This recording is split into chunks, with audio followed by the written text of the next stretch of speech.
那女人把自己刚脱下的丝袜偷偷放到了前男友的车里，发现前男友劈腿后，她决定今天要好好教训他一顿。她设计嫁祸给前男友，结果她被现女友误会在车里偷情，前男友被现女友痛骂一通，两人当场就分手了。隐藏在一旁的女人偷着乐，心里美滋滋的。她兴奋地去找闺蜜一起喝酒，誓言不醉无归。女主真雅打扮得花枝招展，准备去和男友大奎见面，谁知大奎竟然把她比作没味道的魔芋，暗示她没有了吸引力，让她感到无趣。就凭孙欣的颜值和气质，也遭到了这样的轻视。我只能说大奎的眼光实在是太差了。当晚真雅和闺蜜景善一起喝得烂醉如泥。35岁的真雅处于一个尴尬年龄，两难之间笑里藏泪，她悲哀自己的青春都白费了。那晚真雅的眼泪还没干，又上演了一出令人啼笑皆非的闹剧。模模糊糊中，真雅竟把路边的交通锥当成宝贝抱回了家，家里的爸妈气得差点和她断绝关系。第二天，真雅被那让无数打工人畏惧的苹果闹钟吵醒，这位女强人又开始了新的一天的劳作。没想到外出工作时，一个帅气的小伙子对她说了些轻薄的话。真雅一开始愣住了，随即开始追打那个小伙子，原来是景善的弟弟阿俊。阿俊这几年一直在国外工作，最近才回国。晚上，真雅和阿俊一起喝酒，她试图假装自己的感情生活一切顺利，哪知道阿俊已经知道了真雅刚刚经历了分手。措手不及的真雅在弟弟面前出糗，差点气到吐血。真雅的感情问题成了她目前最头大的事。不知情的妈妈催婚，懂情况的领导则抱怨真雅轻易分手，不懂得珍惜。就在真雅焦虑万分的时候，景善给她的重磅消息如同晴天霹雳。景善一直觉得大奎提出分手太突然了，他私下调查了一番，没想到发现大奎竟然同时和2个女人交往。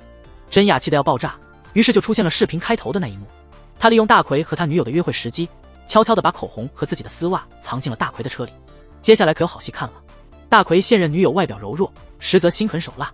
误会中，他全力以赴地质问大奎，果断甩掉了这个渣男。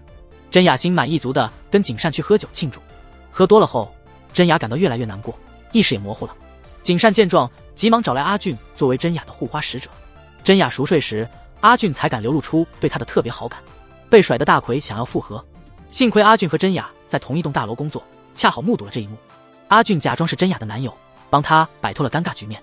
巧合的是，真雅的几个同事也在附近，其中一个叫英子的女孩对阿俊感兴趣，她私下里向真雅询问与阿俊的关系，确定阿俊还是单身，英子决定追求这位小奶狗。真雅这不是自找麻烦吗？夜深了，真雅还在公司加班，累的时候她会放些动感音乐来解压。这时突然听到一个粗犷的声音，好像有仙女在这里秘密狂欢。真雅吓得半死，小心翼翼地去看个究竟，结果气得不行，原来是阿俊恶作剧。在这漫长的夜晚，阿俊陪真雅一起加班，在这样的气氛下，真雅竟然一点都不觉得奇怪，真是够迟钝的。第二天，阿俊和同事吃午餐时，偶然遇到了真雅和同事英子也来这里。英子看到阿俊，眼睛一亮，开始向他示好。英子像一位准备猛攻的女猎手，这时真雅才隐约感到有些别扭。经过一天紧张工作，真雅终于下班了。她精疲力尽地去闺蜜家寻求安慰，却发现景善还没回来。真雅在车里等人时不小心睡着了，正好被回家的阿俊看见。阿俊和他姐姐租住在同一栋楼的同一层，他心里想着能巧遇真雅，他们俩索性不等景善，一起去喝酒吃饭了。真雅戏谑阿俊被英子迷得神魂颠倒，阿俊反击说姐姐比真雅漂亮，让真雅一时语塞。接下来阿俊用尽心机，外面下着大雨，他故意只带了一把伞。阿俊一边撑伞，一边搂着真雅，不让她淋雨。伞外雨水倾盆，伞下两人暧昧。阿俊仿佛施了魔法，让真雅久违的笑了，他的笑声如铃铛般传得远远的。他们相处得很融洽，只是缺少一个明确的关系名分。家里突然上演修罗场，不知女儿已分手的真妈请大奎来家吃饭，大奎脸皮厚，居然真的来了。真雅回家见状，怒火中烧，对大奎痛斥。真雅的爸妈这才知道两人已经分手。大奎不知羞耻，反指责真雅也出轨。他认为两人都出轨，就算扯平，应该和好如初。这时真雅的弟弟强仔带着阿俊来家做客，大奎见状直指阿俊就是真雅的外遇对象。阿俊一脸杀气，把大奎叫到楼下，迷茫的强仔也跟了下去。强仔在楼下听阿俊说了大奎的劈腿事，强仔心疼姐姐，气冲冲的让大奎滚蛋。阿俊回到楼上向真雅家人解释，他只是来帮忙的，他不是大奎所说的那种野男人。虽然阿俊的误会被澄清了，但大奎的劈腿事实还是让真雅家里气氛糟糕。阿俊见状没有多停留，匆匆告别。真妈心烦意乱，跟着真雅进了房间。真雅的妈妈周围的人大多都已是奶奶、外婆级别的人了，她急切地催促女儿真雅结婚。而真雅的恋情不幸刚刚结束，尽管是大奎劈腿，真妈却责怪真雅恋爱不给力。幸亏真爸及时拉他一把，没让他在女儿的伤口上撒盐，家里才渐渐平静下来。真雅开始拨打阿俊的电话，想要关心一下对方，可是电话却迟迟无人接听。真雅担心不已，于是连夜赶往阿俊家，却在门口找不到人。他偶然遇到了来偷弟弟酒的景善，真雅赶紧撒个谎说是来找景善的。景善家按门铃没人应，所以他才顺路来阿俊家看看。景善没多想，正愁没伴喝酒，就带真雅回家喝酒了。喝酒时，真雅试探性地问出了阿俊气冲冲回家后不知去向。真雅心里愧疚，实际上阿俊去公司通宵工作了。第二天，头昏脑胀的阿俊准备回家休息时，恰好遇到了上班的真雅。他们两个人一起上了楼顶，进行了一场长谈。阿俊生气真雅和大奎分手处理得不干净，导致大奎依然对他纠缠不清。真雅被弟弟这样教训，当然不服气，两人各自生气地走了。画面转换，英子找到了在咖啡店工作的景善，向他示好。英子和真雅在同一家咖啡公司工作，共同负责很多加盟店。本来由真雅负责的店面，现在换成了景善。最近真雅被派到另一家店铺临时帮忙，英子想要接近阿俊，立刻接替真雅的工作，借机走进景善。景善得知英子和真雅、阿俊都相识，也是笑容满面迎接。正巧这时大奎来找麻烦，景善不得不先送走英子去应对大奎。下班时，英子和同事在楼下大厅遇到了阿俊，他想要组织聚会，同时又不想被太多人打扰。他一会儿说看到真雅和大奎出去约会，一会儿又故意让女同事离开。阿俊脑海里全是英子说的真雅又和大奎出去了的话，他一怒之下决定和朋友们去夜店狂欢发泄。同时，真雅发现大奎去骚扰景善，顿时气炸了，拉走大奎大吵一架。渣男首先发起了攻势，我只犯了每个男人都会犯的错，我被你从你的世界里逐出，余下的只有堕落。我深深了解你，也渴望与你相濡以沫，装作疏远真的没必要，看起来太做作了。我笑了，实在不明白你为何要拖延。在感情中的你就像是个鬼鬼祟祟的小偷，要是不爱了就直说再见，只有人渣才会拖着不放。如果你再纠缠，我会毫不留情的让你落荒而逃。所有曾经的美好在争吵中显得尤为不堪。难熬的日子一天天过，转眼到了景善妈妈的忌日。真雅帮景善准备了祭祀用的菜。等阿俊来开车时，真雅刻意没有搭他的车，他不想在这个特别的日子里再让阿俊的心情不好。阿俊当时还在生气，也没有挽留他，直到他在回家的路上无意中听姐姐提起，才知道那天真雅被大奎纠缠。更早之前，真雅还曾在深夜拜访过。阿俊一惊，猜想真雅可能是来找他的。阿俊和景善祭拜妈妈后，喝着烧酒，这时接到了真雅的电话。阿俊隐约听到真雅在处理掉大奎送的东西，与过去告别。阿俊感到自己可能误会了真雅，便悄悄出门了。他在真雅家附近的秋千上找到了发呆的他，俩人打闹嬉戏，就像回到了儿时。不管多大的气，很快也就消了。那晚阿俊变得更加主动，他邀请真雅去看电影，但他们俩的注意力都不在电影上，他们一直盯着电影院里接吻的情侣们。真雅拿起饮料想要冷静一下，喝了好几口后，阿俊提醒他那是他的饮料。哎呦，这算是间接接吻了。电影带来燥热的氛围，他们在路边摊大快朵颐，让肚子在寒冬中暖和起来。在无人的角落，男孩为姐姐的闺蜜画肖像。就算回到各自的家，他们通过电脑连线一起玩起了游戏。这个夜晚，他们尽享了甜蜜和浪漫。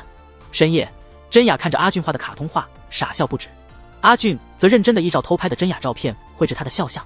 自那天起，阿俊与真雅的关系开始悄然改变，他们不再像以前那样亲密无间，像姐姐弟弟一样，开始选择昏暗浪漫的餐厅作为约会场所。他们会一起在长街上散步，而无需车辆相送。阿俊总想把手搭在真雅的肩上，却又屡次犹豫，每次都在关键时刻收回了他的手。真雅身上也有相同的悸动，他会装作不经意地瞥见阿俊的手，然而他的顾虑比阿俊更多，所以手最终还是没能牵上。好在他们之间的僵局没能持续太久。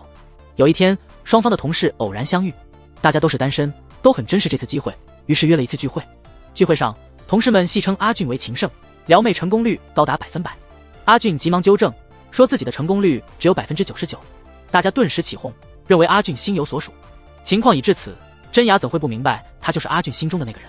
就在他心乱如麻时，英子开始向阿俊发起攻势。看到形势不妙，真雅决定出手就是雷霆一击。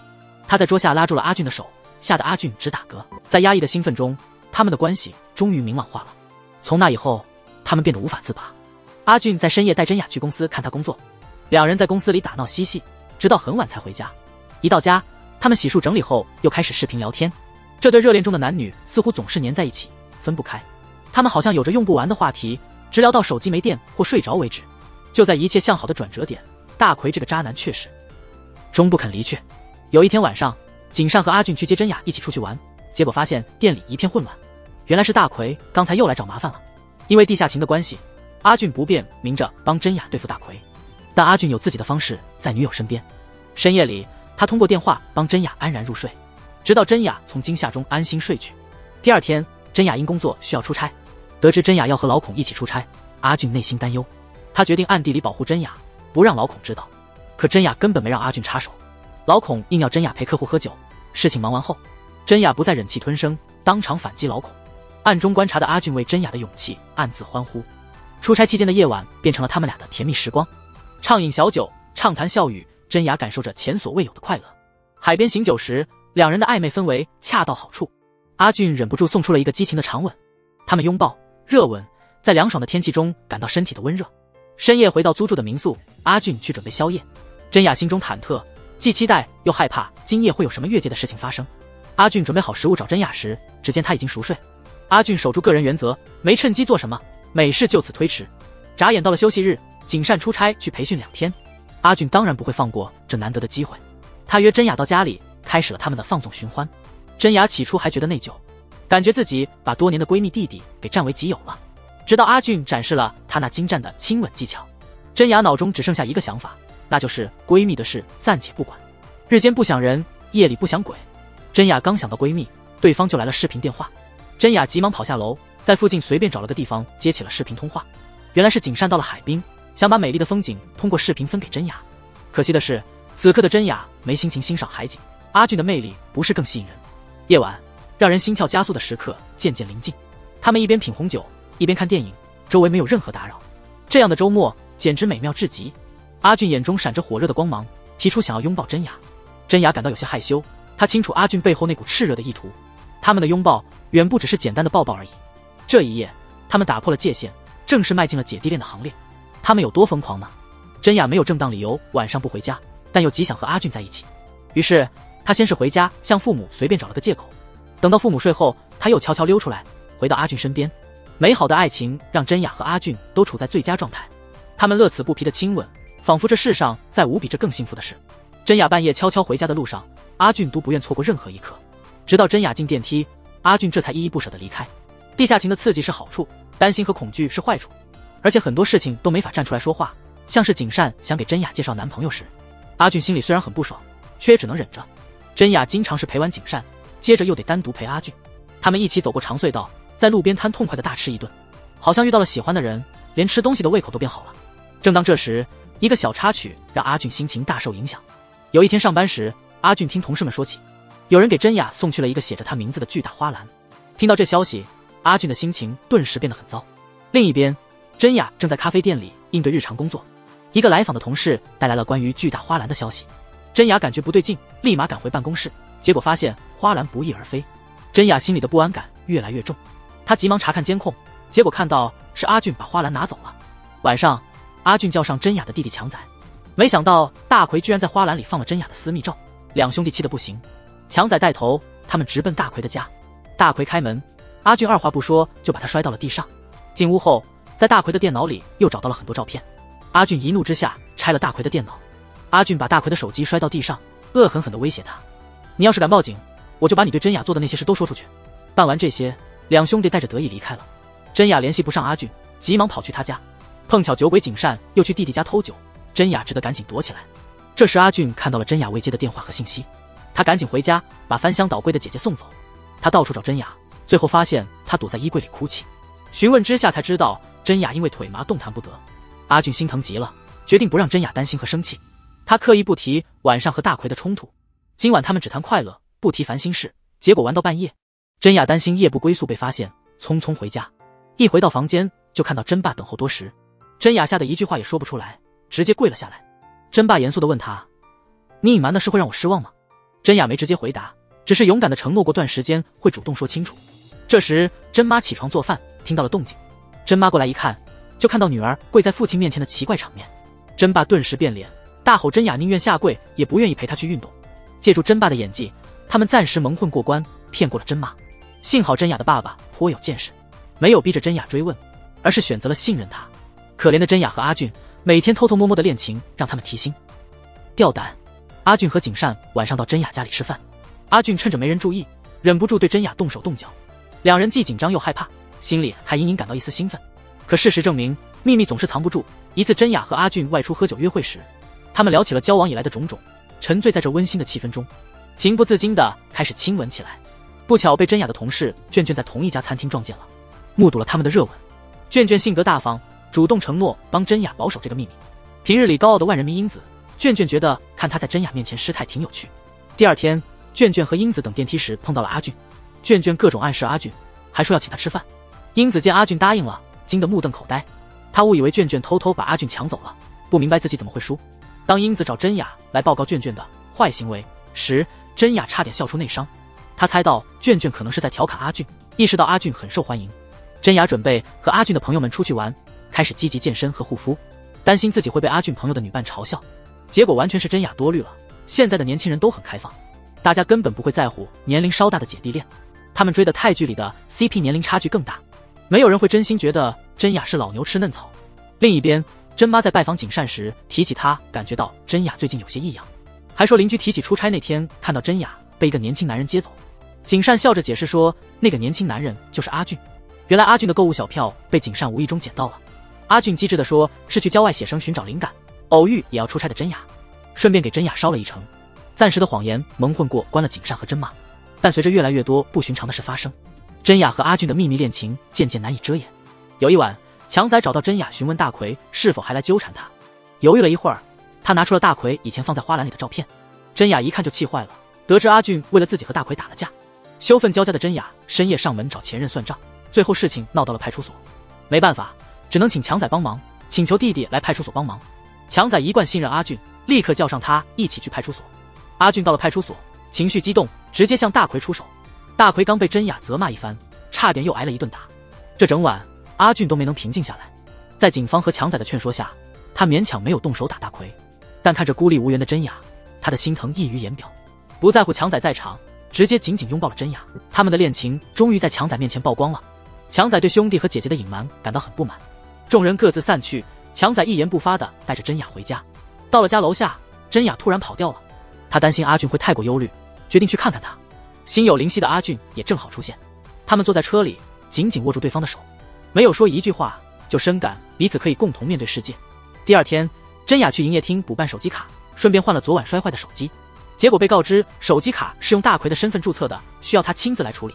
这不仅让真雅一时间无法正常通信，也为后续的麻烦埋下伏笔。那天夜里，阿俊想来想去，决定把自己的手机暂时给真雅使用，他自己则用公司的电话继续和真雅长谈。真雅坐车离开时心里美滋滋，阿俊愿意把手机交给他，这份信任无比珍贵。真雅翻看相册，笑容不知不觉间消失了。没想到阿俊早就开始偷偷拍摄他的生活，他所有疲倦的时刻都被这个细心的弟弟记录了下来。那晚2场不同寻常的酒局接连上演，阿俊约出心怀芥蒂的强仔，一再强调他对真雅的感情是真挚的。他不理解为什么强仔不能为他们的感情祝福。虽然强仔脸色不好，但说话的语气已经温和了许多。他默默地接受了这个即将成为自己姐夫的兄弟。而另一边，大奎找到真爸，揭露了真雅和阿俊的恋情，本意是给这对情侣添堵，没想到真爸表现得异常开明。阿俊是他看着长大的，真爸更愿意信任阿俊的品行，他坚定地支持真雅和阿俊的恋情，严厉地斥责了大奎。大奎气急败坏地离开了，但真爸并没有走。真爸内心复杂，不知不觉喝多了。餐馆的老板认识真爸一家，打电话给真妈让他来接人。真雅刚好在附近，接到妈妈的信息，立刻赶来接爸爸回家。真爸一言不发，独自承担了一切。第二天，真雅那边又出事了，公司上层开始调查男性干部在聚会中对女性下属的不当行为。代表人物老孔心慌意乱，主动邀请曾经受害的真雅吃饭。阿俊担心老孔会再次出格，也跟着去了。老孔此行是想消除真雅的不满，希望他能大发慈悲，放他一马。在恳求真雅的同时，老孔感慨万分，觉得真雅变化很大。真雅的回答让一直在老孔身后的阿俊感到心暖。他说：“我爱的人担心我，为了不让他担心，我也要好好照顾自己。”阿俊发现真雅在他手机里留了一段录音，录音内容是真雅说阿俊的爱让他觉得自己很珍贵。真雅开始更加爱护自己，并且更加深陷于对阿俊这个臭弟弟的爱恋。阿俊听了笑得特别甜，迫不及待地想要见到他未来的新娘。结果他赶到真雅暂时代班的咖啡店，却发现人去楼空。阿俊突然有种不祥的预感，恋爱中的人似乎都有第六感。他的预感很准，真雅真的出了事。阿俊赶紧联系了真雅的同事，他还去了真雅家，人却哪里都找不到，更加怀疑真雅可能被大奎纠缠了。他费了九牛二虎之力，终于从强仔那里弄到了大奎的手机号。一打电话过去，阿俊的预感被证实了。原来真雅为了更换手机卡的实名信息，找到了大奎。没想到那个无赖大奎情绪不稳，硬是强拉真雅上了车。电话那头传来紧急刹车声和撞击声，接着就一片寂静。他急忙往派出所跑去报警，半路接到了真雅从医院打来的电话。阿俊连忙又飞奔向医院，在走廊上看到了大奎的身影。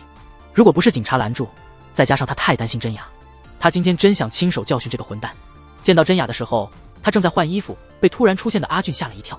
阿俊心疼地冲上去，给了他一个暖暖的拥抱。他默默地帮助真雅穿好衣服，然后忙前忙后地帮他处理手续。他温柔地蹲下来帮真雅穿鞋。真雅看着这位贴心的小男友，有些出神。生活总有坎坷，但只要有人陪你，就没有过不去的坎。真雅之所以背着阿俊去找大奎，是想换掉自己的手机号，彻底与他断绝联系。结果他自己陷入了危险，也让阿俊担心了一场。那个晚上，真雅以加班为借口，实际上是去了阿俊家过夜。有爱人的陪伴，即便是微醺也感到心满意足。所有的矛盾都会在这一夜的激情中烟消云散。第二天，阿俊拒绝了一个难得的出国深造机会，他不愿意离开他深爱的真雅，哪怕只是3个月。真雅没有让阿俊失望，他和大奎一起去办理了手机卡改绑的业务。昨晚的事件已经惊动了警察，大奎害怕真雅追究，不敢再缠绕他了。那个晚上，真雅参加了女同事的聚会，感到轻松愉快。一方面是因为终于摆脱了大奎的骚扰，另一方面是因为聚会的主题。公司高层注意到了男性领导对女性下属的不当行为，发起了内部举报活动。尽管目前还没有女职工站出来公开指责那些男性领导，这个活动的确给那些老油条的女同事们带来了震撼，她们再也不用提心吊胆了。聚会上大家喝得痛快极了，然后又去了 KTV， 场面一团糟，简直就是群魔乱舞。聚会结束后，真雅直接去了阿俊的公司。这对情侣实在是太黏了，分开一会儿就好像受了巨大的折磨。有点意思的是，真雅喝多了，竟然把 KTV 的铃鼓装进包里带走了。喝醉的真雅并不尴尬，今天她玩得特别嗨。她叮嘱阿俊要专心工作，还想欣赏一下他工作时的背影。5分钟后，真雅雷鸣般的鼾声响起，阿俊无奈地笑了。夜里，一件小事打乱了这对甜蜜情侣的甜蜜时光。阿俊的同事深夜来公司加班，他竟然误将沙发上的真雅当成阿俊，结果一阵尖叫声四起。这样一来，真雅和阿俊的恋情又多了一个知情者。这位同事也真是个怪人，拿起真雅带来的铃鼓，开始为他们庆祝。这场闹剧过后，阿俊和真雅不敢在公司停留，决定离开。他们思索再三，觉得地下情不是长久之计，决定公开关系。第二天，真雅打算先拉拢家人，她找到了父亲，一跪求情。真雅不知道的是，她的父亲早就从大奎那里得知了阿俊的事。开明的父亲并没有责怪女儿，反而表示理解。爱情嘛，就是要和爱的人在一起，这有什么错呢？另一方面，景善的想法却不一样。他在阿俊家意外发现了遗忘的画本，画本上真雅的肖像让景善目瞪口呆，所有不寻常的迹象突然都串联起来了。被背叛的感觉油然而生，让景善心情沉重。多年的坚固友情出现了裂痕。夜晚回家，阿俊发现画本被动过。他突然回想起白天和姐姐通电话时，他的语气似乎有些异常。阿俊急忙去找景善，但到了他家却发现姐姐已经睡了。他不敢吵醒她，只好悻悻离开。第二天，阿俊看到冰箱上留言，景善借了车走了，去向不明。阿俊越发焦急。真雅在卷卷的极力撮合下，向英子坦白了和阿俊的关系。毕竟若英子真心喜欢上阿俊，最后知道他和真雅的事，那后果就严重了。那样的话，事情就糟糕了。幸亏卷卷帮忙得当，英子听了后主要是感到尴尬和不满。英子并没有太过伤心，所以并没有怨恨真雅。晚上，真雅打电话给阿俊，商量该如何向景善坦白。结果得知景善可能已经察觉了。真雅急忙去找好友解释情况，景善直截了当，让真雅别说话，先陪他喝酒。两人对饮未言，空气中的紧张让人窒息。景善脸上的不支持清晰可见。真雅边道歉边问景善，喜欢一个人有错吗？他的坚定态度激怒了景善，两人之间的气氛越来越紧张。这时，阿俊打来电话，景善走到外面接。电话里的阿俊不断道歉，并恳求姐姐理解。阿俊担心真雅会受委屈的情绪非常明显。景善擦干眼泪，转头看到真雅也在一旁喝酒落泪。这一夜，大家的眼泪同时溢出。好在最后，景善还是原谅了真雅。这次的矛盾源于2个问题，一个是好友和弟弟的欺骗，第二个问题则更为严重。景善尽量压抑担忧，不让气氛进一步恶化。第二天，真雅再去上班还是去找阿俊之间犹豫不决。就在这时，电梯门开了，他的爱人出现了。两人欣喜若狂的亲吻，让旁边的邻居目瞪口呆。他们的行为简直就是公然秀恩爱。阿俊送真雅后，又感谢姐姐的宽容。景善提出了他最担心的问题，那就是真雅的妈妈会怎么看待这段关系。景善和真雅妈妈相识多年，他深知真雅妈妈希望女儿的另一半家庭完整，地位显赫，而阿俊母亲早逝，父亲下落不明，完全不符合这些条件。阿俊很快迎来了他人生中的重大考验。有一天，他在强仔家听到真雅妈妈叨念着要给真雅安排相亲，忍无可忍的阿俊走进客厅，单膝跪下向真妈表达决心。恰好这时真雅回家，看到阿俊的举动，默契地理解了他的意图。真雅也冲过来跟阿俊一样跪了下来。真妈看着他们，先是一头雾水，随后有种不祥的预感。当真妈得知真相，剧中最大的反派角色随之诞生。她跑回自己房间，匆忙喝了几口保健品，镇定自己。真妈关起门来，真雅只得送走心里委屈的阿俊。那晚母女之间展开了激烈的争吵，但实际上都是真妈在强势地压制真雅。真妈利用女儿不敢反抗的优势，口不留情地指责。她甚至要弄得好像真雅和阿俊的关系是不道德的。其实真妈只是看不上阿俊的家庭背景。那一刻，心情沉重的阿俊回到了家，自己也难过极了。他还不断发信息和打电话给真雅，试图安慰她。没想到没聊几句，真雅那边又出了事。原本真爸想劝真妈接受阿俊，但真妈气急败坏，追打真爸时不慎手受了伤，全家人急忙去了医院。真雅全程小心照顾受伤的真妈，真妈整个过程都是满脸不悦，气氛异常压抑。第二天，不甘心的真妈又找到景善，假装一切都是为了阿俊好。她试图说服景善分化阿俊和真雅的关系。景善太了解真妈了，听出了她对阿俊的不满。景善表面上波澜不惊地答应了真妈的请求，但一转身无人处，他忍不住为自己受到嫌弃的弟弟哭泣。夜里，真雅在给真妈换药时，得知母亲曾找过景善。真雅心知肚明自己母亲的性格，担心好友受到委屈，立刻决定去找景善。开门见到真雅，景善愣了一下，随即紧紧拥抱她。那晚就是景善一边流泪一边喝酒，真雅一边安慰一边递纸巾。真雅费了好大劲才让景善睡下，她最近的日子真的不好过。她不仅要顾及各方面的感受，连原先支持她的真爸也开始犹豫了。家中的混乱让真爸意识到真妈的决心，他实在受不了，想劝真雅还是顺了真妈的意，放弃阿俊吧。真雅体会到和阿俊在一起的甜蜜，明白了爱情的美好，原来普通的自己也能得到如此珍惜，因此他坚决拒绝了摇摆不定的父亲，不想放弃真爱。休息日到了，真雅本想弥补最近忽略了的阿俊，哪知道真妈现在像个出色的侦查员，第一时间发现女儿不在家，她手都还没完全好就冒雨跑出门。她冲到阿俊家大喊，阿俊不想女友尴尬，于是跑去向真妈承诺马上就让真雅回家。阿俊送真雅出门后，一直躲在暗处的真妈又来找阿俊。接下来是真正的难题，真妈一上来就给了阿俊一巴掌，然后她换了个方式，哀求阿俊理智点，及时撒手。真妈的软硬兼施都没用，她干脆露出了真面目，直言她看不上阿俊的家庭背景。阿俊的回应始终如一，不好意思，我就是不分手。在这场僵持中，真雅赶了回来，她一路给阿俊打电话都没人接，感到不对劲，赶紧回头。真雅果然回来的正是时候，真妈刚向阿俊泼完胶，又把手伸向了真雅。阿俊心疼真雅，用自己的身体保护她，任由真妈打。他一遍遍说我没事，让真雅心里更是五味杂陈。在这最黑暗的时刻，他们成为了彼此的救命稻草。真雅开车带真妈回家，车里母女俩无言以对。有时候真雅觉得真妈比那些老色鬼还要可恶，老色鬼至少还可以报警抓，最坏的情况也就是同归于尽。面对母亲的歇斯底里，什么劝说都无效，看来除了切断关系别无他法。讽刺的是，真妈竟出了个损招，想让真雅辞职。她想利用真爸的关系安排真雅换工作，以远离阿俊。但真爸一生正直，没什么人脉，也不同意真妈的极端做法，因此真妈还责骂他是失败的男人，说如果真爸混得好，阿俊这样的穷小子就不敢追真雅了。这边真雅结束了在咖啡店的临时工作，回到了总部。她和阿俊在同一栋楼上班，约会的机会也多了。他们的日子时而甜蜜，时而痛苦，在快乐与折磨间徘徊。真雅的减压方式是和景善大喝特喝，那时她暂时忘记了烦恼。两个好友放纵的喝酒，尽情的笑，疯狂地跳舞。他们都很珍惜阿俊，谁都不想放开这个让他们依赖的弟弟。他们肩上的负担很重，只是好日子还远。真妈又给真雅安排了相亲，连真爸都看不下去了。家里4人，3个支持真雅，但似乎都没用。真妈坚决要将女儿嫁入豪门，真雅也迷茫了。她想，既然说服不了真妈，不如去相亲，一次让老妈闭嘴。意外的是，在相亲的酒店门口竟然遇到了景善。景善或许比真雅更在乎阿俊，因为真雅对真妈的屈服，景善气愤不已。他不听真雅解释，坚持让真雅和阿俊分手，这也让真雅的相亲过程中心神不宁。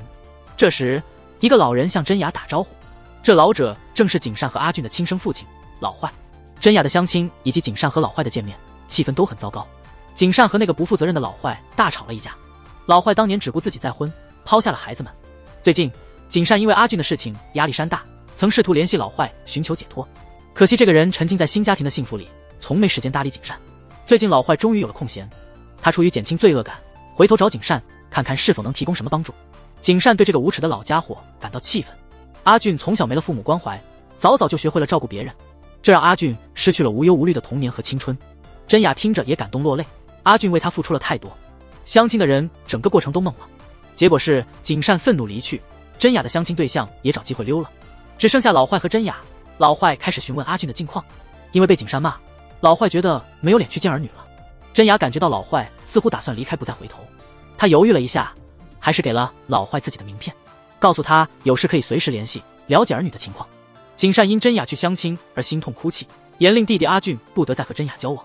那个夜晚很难熬，雨敲窗户，阿俊在屋内喝着酒，心事重重。真雅不好意思去找阿俊，又不想回家，他在雨中奔跑，只为找个地方避雨。此时真妈看女儿还没回家，气势汹汹，准备去阿俊家找人。这时候最受宠的强仔忍无可忍，站了出来，他怒斥真妈继续这样下去，可能会逼得真雅走绝路。强仔坦白自己从高中到大学，因为学业压力也曾想过轻生，很多人都不会理解人为何自杀，直到悲剧发生才懊悔不已。家里唯一能制止真妈的，就剩下这个小儿子了。真妈被强仔痛骂，暂时平静下来。争吵后，真爸私下找到强仔，他既支持强仔，也嘱咐儿子不要对真妈怀恨在心。父母总希望子女能嫁入富裕家庭，过上稳定安全的生活。真妈也只是做得太极端了。强仔在老爸的话语中平息了怒气。后来担心姐姐的强仔发消息给阿俊，询问真雅的去向。阿俊才得知真雅还没回家，正准备出门寻人，就在门口遇见了真雅。紧张的气氛因为一个小插曲变得有些搞笑，真雅因酒蹲而脚麻了。真雅没有借着轻松的气氛去谈论那个敏感话题，她为自己去相亲这件事向阿俊表达了歉意。原本只是想去相亲堵住真妈的嘴，没想到忽略了阿俊和景善的感受。阿俊很信任真雅，如果不是姐姐阻止，白天他就已经去找真雅了。他们在雨夜中接吻奔跑，只要能和对方在一起，即使淋雨也觉得幸福。这对情侣又一次度过难关，重归于好。但对阿俊而言，接下来他要面对的不仅仅是爱情的考验，还有家庭关系上的挑战。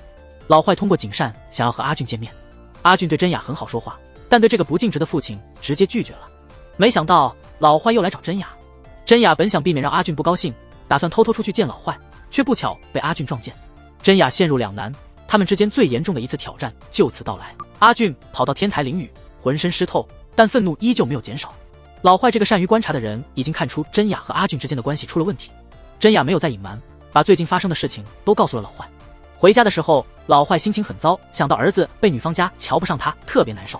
送走老坏后，真雅急切地打电话给阿俊，可惜阿俊一通都没接。第二天，真雅急匆匆地找到上班的景善，两人之间的误会有所消解。真雅拿出老坏交给他的要转给景善和阿俊的礼物，景善这才知道，原来阿俊是因为老坏的事和真雅大吵后去买醉了。景善明白这场争执并不能怪真雅。当真雅询问阿俊去向时，景善感到惊讶。早上他见弟弟不在家，以为他上班去了，没想到真雅是从阿俊公司那儿过来找他的。阿俊其实去了给他已故母亲的墓地祭拜，每当心情烦乱，他都会去母亲的墓前倾诉，以此来舒缓压力。夜里阿俊回到公司时，被真雅堵在了那里，两个气头上的人根本无法进行冷静的对话，他们俩都很敏感，容易误解对方的话，结果就是两个深爱着对方的人反而伤害了彼此。事后阿俊觉得后悔，想去找真雅，可是真雅已经不知去向。阿俊找到姐姐这儿才知道情况，原来真雅之所以去见老坏，只是为了转交老爸托付的礼物，他并没有想要自行修复父子关系，这让阿俊对他感到更加过意不去。同时老坏邀请真爸出来喝酒，原来他们在出国前就认识了。老坏在酒桌上开始抱怨真爸家对阿俊的看法，让愧疚的真爸无话可说。两人喝得越来越多，情绪也跟着酒涌上心头。老坏陪着真爸回到家，真妈差点尴尬死。这时候真雅也回到了家里，真妈不想再拖，直接打电话把景善姐弟叫来接人。真妈当众开始劝阿俊和真雅分手，场面一度非常尴尬，难听的话一句又一句。景善、阿俊和真雅都受了伤，真雅看不下去阿俊因她受委屈，最终忍着撕裂心脏的剧痛提出了分手。真雅回到房间，即使阿俊把门敲得山响，她也不开门。那一夜，真雅和阿俊成了世上最伤心的两个人。老坏阻止了景善去追阿俊，让阿俊独自哭泣。发现景善送老坏回酒店，临别时老坏说了句让他别记恨他。老坏回到酒店后卸下坚强的伪装，流下了悔恨的泪水。真雅提出分手后不久，阿俊就接到了真雅的电话，电话那头只传来了简短的2个字：开门。真雅开始软磨硬泡，为之前冲动提出分手的事情道歉。她趁阿俊不注意，跑到床上，意思是如果阿俊不原谅，她就不走。更过分的是，真雅直接钻进被窝藏了起来。阿俊无奈之下拉开被子，发现真雅在里面偷偷哭泣。到了这个地步，阿俊再也下不了狠心，两人最终和好如初。他们已经习惯了彼此的存在，离不开对方。次日，真雅给老坏准备了一个惊喜。经过真雅的说服，阿俊开车送老坏去机场。老坏和犹豫不决的阿俊拥抱，父子俩算是达成了一种和解。但昨晚的混乱之后，有些人注定无法再和好如初。本来刚支持起阿俊和真雅，景善现在却忍无可忍了。无论弟弟如何解释，景善都坚决反对他再去受那个家庭的气。真妈的态度也很激烈，竟然要把真雅赶出家门。深夜，真雅忍着心中的无助，向景善发信息道歉。真雅心头有太多的事情，心情十分复杂。第二天，公司又给了真雅沉重一击。她因站出来揭露一个不良男性领导而受到了打击。那些男领导串通起来孤立她，带头的就是英子。卷卷看不过去，和英子大打出手。真雅代表女性发声，不应该受到这样的对待。真雅现在面临着人生中的至暗时刻，一边是被家人赶出家门，一边是和阿俊一起看房子，但高昂的租金让她望而却步。而公司这边，如果她继续抗议，不仅会被孤立，还可能因为官官相护而被开除，失去收入来源。在这段最艰难的时期，真雅选择了强硬回应。她切断了所有退路，采取了最激进的方法，向老板要求严惩那个不良的男领导。老板显得很为难，似乎觉得头疼。晚上，阿俊和真雅吃饭时，阿俊首次提出想和真雅一起移居国外，想要远离韩国的纷纷扰扰。但是珍贵的家人、朋友和工作都在这里，轻易离开并不容易。真雅最终婉拒了阿俊的提议。接下来，阿俊有一次为期7天的短期出差，真雅利用这段时间悄悄搬了出来。因为经济拮据，最近看房对真雅来说非常困难，没钱真是寸步难行。阿俊希望真雅一起出国，也是考虑到同居可以互相照应。真雅不想成为阿俊的负担，连租房的事都没告诉他。公司的阴暗面开始显露无遗，男领导私下找人篡改了不利于他的证据。由于男领导既是老板的远房亲戚，又是公司元老，老板开始施压，想要平息事端。男领导雇佣的律师携带经过剪辑的视频和 P 图的聊天记录来找真雅时，真雅发现自己从受害者变成被描绘成诱惑男领导的算计女人。她对对方的无耻行为感到震惊和愤怒，坚决不接受妥协。回到家后，伤心的真雅大哭一场，哭累了就睡了，连手机都没管。本应在国外的阿俊突然出现在门口，他的出差提前结束了，因为联系不上真雅，担心他出事，所以他打电话给真雅的同事，意外地得知真雅搬家了。两人之间的气氛顿时紧张起来，每个人都在为对方着想，看着对方为自己牺牲太多，内心充满了负罪感。他们努力为对方好，结果却让彼此感到痛苦。经过长时间的谈话，仍然没能找到双方都满意的解决方案，最后不欢而散。随后的事态发展使他们之间的矛盾更加激化。公司为了平息性骚扰事件，给每个涉及的女职员升职加薪。讽刺的是，为男领导出头的英子却一无所获。真雅开始体会到独自生活的艰难，最后她没有继续争执，接受了这个不尽人意的结局。碰巧这天是真雅的生日，她回家过生日时，母亲又提起介绍对象的事，坚决不同意阿俊进门。本来不错的气氛被母亲这一出彻底搅黄了。真雅愤然离开，去找阿俊继续庆祝生日。阿俊送给真雅一条项链，趁气氛尚好，阿俊突然宣布了一个重要决定，他申请了3年的国外工作，非常希望真雅能够同行，不必留在韩国受工作和家庭琐事的困扰。但真雅还是给出了拒绝的回答。异地恋本就困难，异国恋更是难上加难，他的回答似乎已经注定了他们的结局。两个人都不愿意退步，带着伤痛紧紧拥抱了最后一次。从那以后，他们各自走向了不同的天涯，为这段感情画上句点。时间匆匆，强仔即将步入婚姻的殿堂，真雅也找到了新的伴侣。新男友名叫俊哥，和阿俊一样英俊，但俊哥最大的不同是，他没有多少时间陪伴真雅。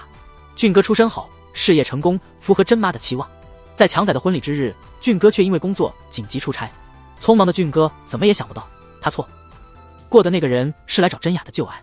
阿俊也来参加了婚礼，可是他和真雅之间的误会还未解开。婚礼后的短暂慌乱中，他们无言以对，形同陌路。婚礼结束，阿俊急忙离开，他害怕若再多留一会，就会无法控制对真雅的感情。表面的冷淡掩饰不了两人内心的炽热。真雅终于承认自己的真心，那个事业心比爱情重的俊哥显然不是他真正的良人，而真雅心里也因为阿俊的存在，对俊哥的感情已不再单纯。最后，真雅决定换个环境，换个心情，她辞去了工作，和俊哥分手。她打算去济州岛帮朋友卷卷经营咖啡店。在离开之前，真雅见了一次老友景善，时间冲淡了两人间的芥蒂。他们边喝着离别的酒，阿俊突然来找景善，一下子气氛变得尴尬。景善希望阿俊能和真雅和解，他主动让出了空间给他们俩。真雅希望能恢复和阿俊的姐弟般的关系，但满腹委屈与遗憾的阿俊怎能轻易放下？他心中仍挂念着旧爱，对真雅的话感到愤怒。两人之间的气氛越发紧张。深夜酒精带来的坦白，醉酒的阿俊跑到真雅家里大发雷霆，责问真雅怎能如此轻易就把过去抛诸脑后。阿俊离开后，真雅愈发感到愤怒。这段时间以来，他一直在用自责的心态生活，忍受着种种煎熬。真雅忍不住也冲到阿俊家，把正沉睡的他吵醒了。他责怪阿俊当初不顾一切就要求他一起出国也有错。真雅发泄完后气呼呼离开了。第二天，真雅的父母知道了他辞职和分手的事，还听说他要去远离家乡的济州岛。真妈气得跳脚，认为女儿是在报复她。真雅尽力保持冷静，让妈妈发泄完后默默离开。真妈经历这么多，仍然无法理解女儿，但经过反思，她也不认为自己的做法有多对。最终，她追上即将离家的女儿，母女俩通过一个拥抱和解。另一方面，阿俊准备回美国，与这里的一切告别。就在此时，他偶然听到了真雅用他手机录制的告白，往事涌上心头，阿俊无法再自欺欺人。遗憾的是，当他想寻找真雅时，他已经搬走了。阿俊打电话询问强仔，才知道真雅去了济州岛。深夜，大雨倾盆，正在帮忙收拾院子的真雅看到了他心动的男孩，他们内心的感情像火山爆发一样，让所有理智淹没。即使雨淋得他们透湿，也无法熄灭两人的热情。